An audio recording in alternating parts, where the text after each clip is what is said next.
career of a Democrat that many Republicans love to hate may be coming to an end soon, as California Congressman Eric Swalwell is dropping his bid for governor as he faces serious allegations of rape and sexual assault. Yes, there are also growing calls for him to either step down from Congress or be removed. But can he be removed on allegations alone? With us now is senior judicial analyst Judge Andrew Napolitano. Great to see you this morning, Good Judge. morning. So that is the big question. But the short answer to that question is yes, he can be removed on the basis of allegations alone. It takes a two-thirds vote of the House of Representatives. The Constitution says each House shall be the judge of the qualifications of its members.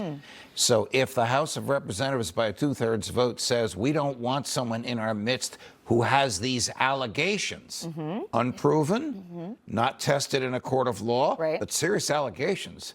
You know, wearing my other hat, my judicial hat, I saw some of that interview the young woman gave. It is very credible. Even if it weren't credible, they could remove him by a two-thirds vote. Now, are they going to do that, or here's the Democratic choice. The choice is between the need to dissociate themselves from someone who could tarnish the party and losing one more vote where there are only 4 behind the Republicans in the House of Representatives. So there are 3 other Congress members who face also similar, not all sexual related, but troubling allegations. And it looks like there may be a move to do either 1 Republican and 1 Democrat, or 2 Republicans and 2 Democrats. Then it doesn't change the balance of power. And they have no judicial recourse over this. You can't go in and file a suit and have a judge say, no, you can't be fired for this. Correct. The courts will not hear it because of that clause in the Constitution. The Fifth Amendment says the government can't take life, liberty, or property without due process of law. Guess what?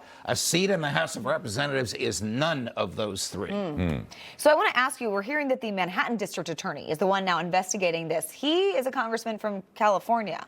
Well, where's the connection here? The allegation is rape here in Manhattan, in a Manhattan hotel room.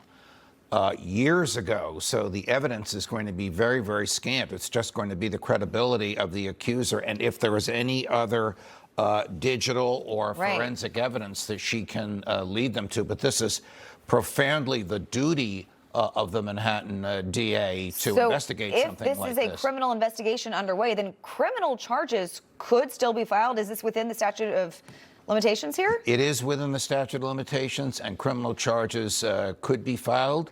If he's convicted of rape, you're talking about 20 years in a New York State prison. And being a member of Congress, since he wasn't actually in the Capitol, does not shield him from those charges. Correct. There's no immunity here. All right. So the Manhattan DA, who takes a lot of heat for being a liberal Democrat, is doing the right thing. Yeah. I want to switch gears here real quick and talk to you about this case in the Bahamas, where the husband now facing, he's been detained with the disappearance of his wife. She fell off of a boat. She obviously is dead. How long can they hold him without charging him for this? So the Bahamas follows British law. And remember when Prince Andrew was detained, when he was still a prince? They can detain him for 96 hours without accusing him and without bringing him before a judge. He's entitled to a lawyer with him the entire time that they're interrogating him, but they can do it for 96 hours. At the end of the 96 hours, which I believe ends later today, they either have to charge him or let him go free.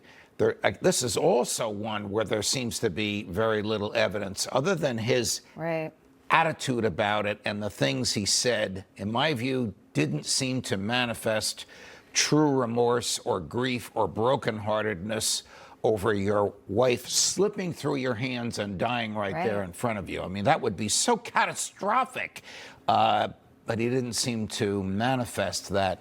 But a gut feeling works on a podcast and on Dateline, but it doesn't work in a court of law. No, it doesn't. So, you know, we don't know what questions they're asking him. We don't know what answers he's giving. But we do know that at the end of the day today, they got to charge him or let him go. All right. And once they let him go, that's it. He'll come back to the United States. They can't bring him back down there. Okay. Thanks, Judge. You're welcome, Appreciate guys. it.